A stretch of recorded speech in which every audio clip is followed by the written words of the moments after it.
ဘူးနဲ့ပွဲမှာပါမကိုနေရာ4 နေရာအထိအခုလိုနေ state တွေနဲ့ကစားခိုင်းခဲ့တဲ့ရိုစင်ညာ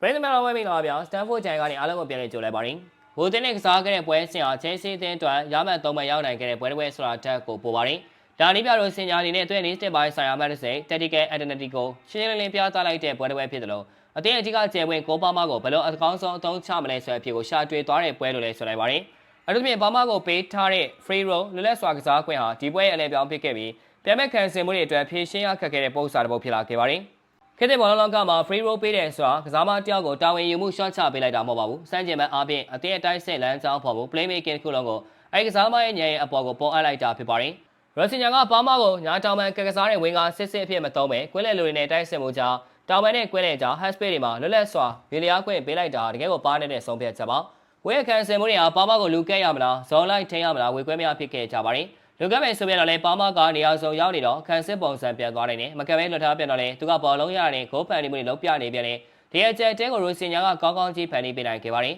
အဲ့ပွဲမှာပါမရဲ့ကစားပုံဟာပုံသေးကားချက်မရှိတော့ပဲရောင်စုံပြောင်းလဲနေတဲ့ပေါက်တင်ညော်ကောင်လိုပါပဲကွဲလဲကဘောလုံးရလာတဲ့အချိန်မှာသူကကွဲလဲလူတွေနဲ့ချိတ်ဆက်ပြီးနံပါတ်10တယောက်လိုကစားကွက်ဖော်ပေးတယ်သူရဲ့ vision ကောင်းမှုကြောင့်တိုက်စစ်လမ်းကြောင်းတွေပွဲသွားတယ်ဒါကအရန်ကိုထိရောက်တဲ့အချက်မှာရောင်ပက်ထရိုတိုက်စစ်မှုကခံစင်မှုတွေကိုဆွဲခေါ်သွားတဲ့အချိန်ဒါမှမဟုတ်တိုက်စစ်မှုကဘောလုံးယူဖို့အောက်ဆင်းလာတဲ့အချိန်မှာပါမဟာအဲ့လွတ်သွားတဲ့နေရာတွေအထိတိုးဝင်ပြီးဂိုးသွင်းယူဖို့ကြိုးစားတယ်။ဟက်ထရစ်ကိုကဒါကိုအကောင်းဆုံးသက်သေပြနေပါတယ်။ဒါ Shadow Striker ပုံစံကစားခဲ့တာပါ။ဆိုင်ရက်ပေါ်မှာညာတောင်ပန်လို့ထင်ရပေမဲ့တကယ်တမ်းကွင်းထဲမှာသူကအတွင်းကိုခောက်ဝင် cut inside လုပ်ပြီးကွင်းတဲ့အင်အားကိုဖြည့်တင်းပေးတယ်။ဒါကြောင့်ပြန်ဘက်ကကွင်းထဲမှာလူသားစီးကိုခက်ခဲသွားစေတယ်။ဒါ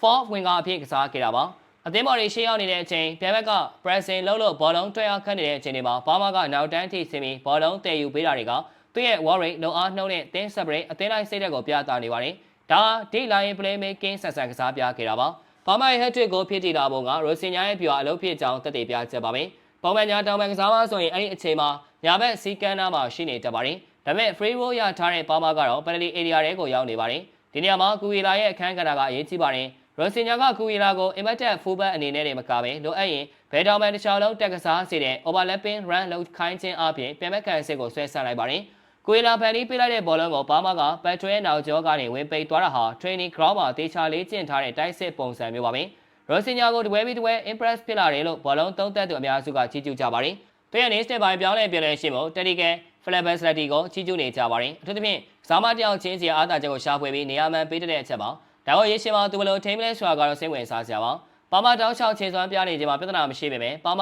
တင်ရရရင်ဒါမှမဟုတ်ဖောင်ကြရင်ရိုစင်ညာဘယ်လို plan ပြီးသုံးမလဲတခြားတိုင်းစစ်ကစားမတွေကဒီ free roll system မှာဘယ်လိုအဝင်ခွင့်ချပြအောင်ထင်မလဲဒါတွေကရိုစင်ညာဖြည့်ရှင်းရမယ့်စိန်ခေါ်မှုတွေဖြစ်ပေမဲ့လက်ရှိဝင်းတဲ့ပွဲမှာပြသခဲ့တဲ့နေပြအရာသူ့မှာအဖြေရှင်းနေမဲ့ပုံပေါက်ပါတယ်ချုံပြီးတော့သုံးသက်ရမယ်ဆိုရင်တော့ရိုစင်ညာဆွဲတဲ့နေပြကောင်တယောက်ရဲ့လက်ရာကိုမြင်တွေ့လိုက်ရတဲ့ပွဲပါပဲပါမရဲ့ free roll ဟာယာယီနေပြမဟုတ်ပဲချဲစီအသင်းရဲ့အဓိကတိုင်းစစ်ဝင်ရော attacking ပိုက်ဘောဖြစ်လာဖို့များနေကြပါအစောလေးကြည့်ရှုပေးခဲ့ကြတဲ့အတွက်အားလုံးကိုကျေးဇူးထူးပဲတင်ရှိပါရခင်ဗျာ